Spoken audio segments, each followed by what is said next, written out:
मेरे वरिष्ठ जनप्रतिनिधि सरपंच महोदय और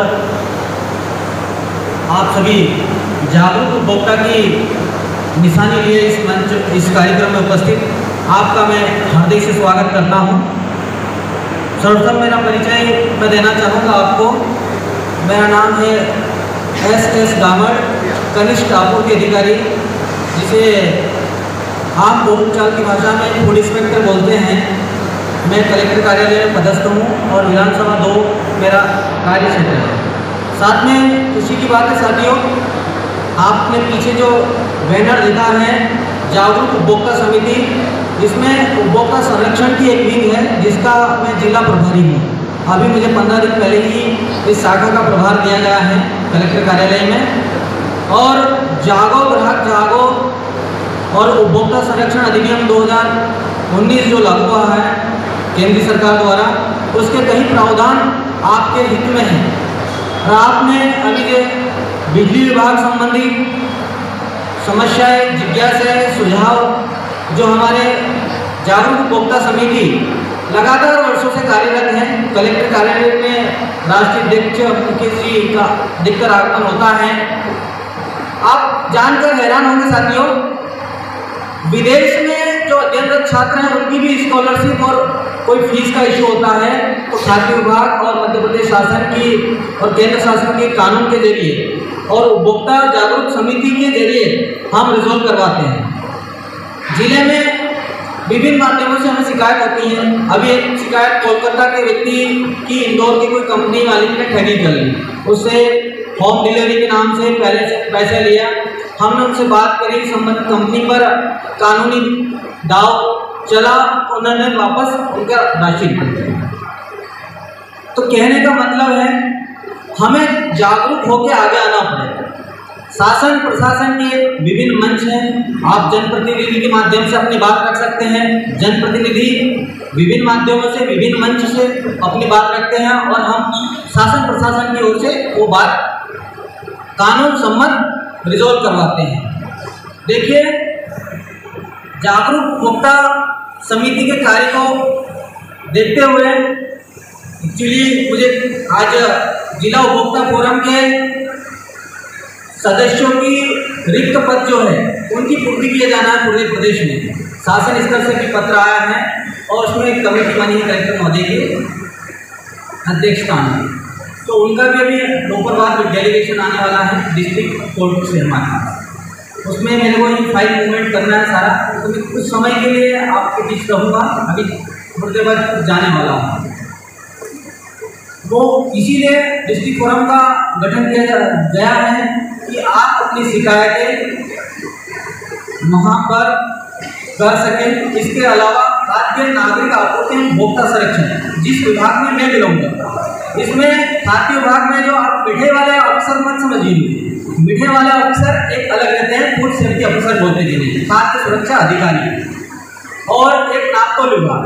ऐसे करके 2 विंग और रहती हैं जो फूड सेफ्टी अधिकारी रहते हैं। जैसे त्योहार का सीजन में मिठाइयाँ पैकेट का वजन भी मिठाई के वजन में इंक्लूड करके आपके साथ ठगी हो सकती है।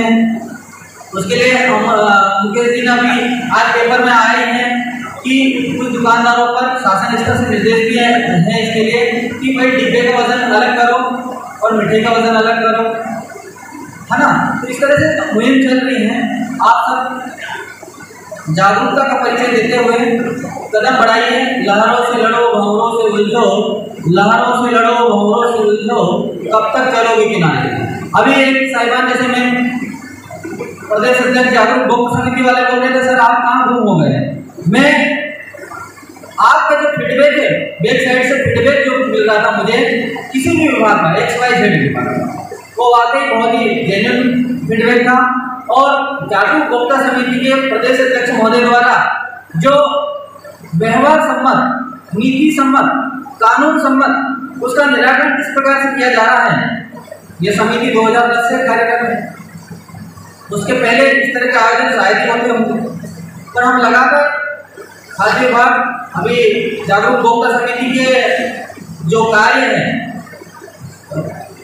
कोल्ड स्टोरेज का हो, किसानों को हमने उठाया, हमने शासन स्तर पर रखा उसको, उसकी भी पॉलिसी बनने वाली है। बिजली विभाग का जैसे आपने बताया कि सर वो नियम क्या है, तो उसमें पार्टिसिपेट आपको करना पड़ेगा। नियम बनने वाली आप जागरूक हुए हैं तो कल जाके नियम भी बनेंगे। आप जो बोल रहे हैं ऐसा भी नियम बनेगा, इनको आपको जागरूक होना पड़ेगा और तालमेल बढ़ाना पड़ेगा। सबको जागरूक करके ही हम कर सकते हैं। एक कदम सही शुरुआत होती है साथी। मेरा मुख्य उद्देश्य विभाग की ओर से मैं आश्वस्त यही करना चाहूँगा आपको कि मैं उपभोक्ता संरक्षण शाखा का डील कर रहा हूँ, जिला प्रभारी हूँ अभी, और वर्षों से मैं दूसरे जिलों में रहा, वहाँ भी मैं इस तरह की आयोजनों में सहभागिता करता रहा हूँ। आप जहाँ भी जाएँ, किसी भी दुकान पर जाएँ, कोई सा भी सामान खरीदे, आप पक्का बिल ले, पक्का बिल ले। इससे आपको श्योरिटी मिल जाएगी आपके साथ दगा भी हुआ, धोखा भी हुआ है, ठगी भी हुई है, तो आप उसका कानूनी क्लेम कर सकते हैं। आप पक्का बिल जरूर लें। पक्का बिल लेके खाद्य नागरिक आपूर्ति विभाग जो हमारा 221 नंबर कलेक्टर ऑफिस में है, वहाँ आप सारे कागज आवेदन दे सकते हैं। इसके अलावा जिला उपभोक्ता फोरम है आपका। इसके अलावा उपभोक्ता समिति का जो मंच है, निकेश जी जिसको लीड कर रहे हैं, इस मंच के माध्यम से भी आप हम तक पहुंच सकते हैं। तो साथियों, कोई चीज दूर नहीं है, हमें अपनी साथ जो हुआ है उसको बताना पड़ेगा। वो बता कर पाएंगे जब हम जागरूक होंगे। हमें पक्का बिल मांगेंगे दुकानदार से, तो अपने आप दुकानदार सक पका जाएगा, बोले कि यार ये जागरूक करके इसका बिल देंगे, इससे 2 पैसे ज़्यादा, 2 रुपये ज़्यादा नहीं ले सकते। आप बस प्रश्न इतना करिए कि मुझे पक्का बिल दीजिए आप, और एक प्रश्न ये कि मुझे माल अच्छा होना चाहिए, नहीं तो मैं आगे में शिकायत करूँ, बस इतना ही बोल दीजिए आप, तो आपके साथ कोई ठगी नहीं कर सकते। जब तक आपने प्रश्न नहीं किया तब तक आपको ठगी का शिकार होना पड़ेगा। आप और हम अगर प्रश्न नहीं करेंगे तो हमें बुद्धू समझने। मेरा निवेदन यही है, आपके शॉर्ट नोटिस में मुझे कुछ समय के लिए आना पड़ा, शाखा ड्यूटी मेरे पास ही है, नया शाखा प्रभार मिला है, क्षेत्र में दूसरे भी काम है। नेक्स्ट प्रोग्राम में आपकी जिला उपभोक्ता समिति को जरूर आश्वस्त करूँगा।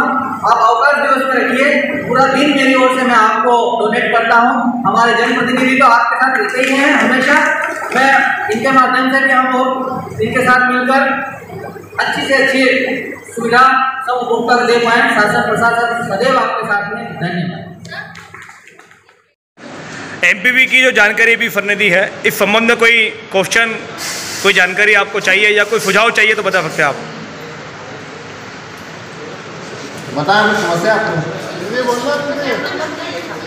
नंबर लिख लीजिए आप 94250250 52709। क्या होता है कि जैसे अभी माननीय मुख्यमंत्री महोदय की स्कीम थी कि 1 किलोवाट कनेक्शन को पूरा पैसा हमको माफ़ करना था। मैं भी सभी लोगों को बोल चुका हूँ, पर अब आया तो आपको निवेदन कर दूँगा। तो ऐसे इंदौर में लगभग 35-40 हज़ार कनेक्शन है कि जिन्होंने एमपीपी ने उसको 1 किलोवाट से 2 किलोवाट 100 ऑटो कर दिया, और गरीब लोगों को लाभ नहीं मिल पाया। जैसे आपके एरिया में बहुत सारे लोग होंगे, और बहुत सारे लोग आपके पास आते होंगे। सभी जनप्रतिनिधियों ने ऑफिस में लिखा भी चाहिए कि हमको ये गरीब उपभोक्ता है, इनको आप लाभ दो, लेकिन उनको लाभ नहीं मिला। हमारी समिति में आए थे, तो समिति के माध्यम से हमने फोरम में केस लगाया, और हम उसको केस का हमारा फेवर हुआ कि इनको शासन की स्कीम का लाभ दिया जाए और इनको जो इनकी राशि इनकी माफ़ की जाए सरचा से। तो इन्होंने वो प्रोग्राम करा है। मैंने महोदय को बोला भी था, हमारे अध्यक्ष महोदय को, कि ऐसे अपने जो जहाँ पर भी आपको प्रोग्राम होता है वहाँ पर आपके जो जनप्रतिनिधि वगैरह इनके पास में जितने भी आते होंगे, अगर वो चाहेंगे तो राष्ट्रीय उपभोक्ता समिति के नाम से आपके मार्गदर्शन में हम बैनर लगा के वहाँ पर कैंप लगा दें और इस तरह का प्रचार आप करवा दें, तो कोई होगा तो हमारी तरफ से, समिति की तरफ से उसका निःशुल्क उसमें काम किया जाता है और उसमें भी काम किया जाएगा। और आपके बैनर, आपका सहयोग रहेगा तो उसमें बहुत सारे जागरूक उपभोक्ता बनेंगे। ये सही है। अब आपके सामने तो बहुत सारी चीज़ आती होगी इसकी। आप जैसे आपके इसे एयरपोर्ट लगता है ना, आपका तो एयरपोर्ट में अभी आप कलेक्टर साहब के पास जाएंगे अभी, तो ये बोलेंगे ये तो सही है, ये पंचनामे की बिलिंग सही है, जबकि पंचनामे का फार्मूला जो होता है उसको सप्लाई कोड के हिसाब से बनाना पड़ेगा, इनको वो बनाते नहीं है।